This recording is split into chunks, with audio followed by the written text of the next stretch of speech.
படைத்தான் இறைவன் உனையே, மலைத்தான் உடனே அவனே.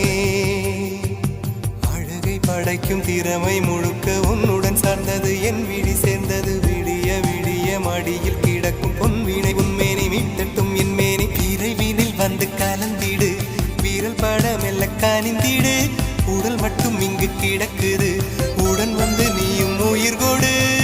பல்லவன் சிற்பிகள் அன்று பண்ணிய சிற்பத்தில் ஒன்று,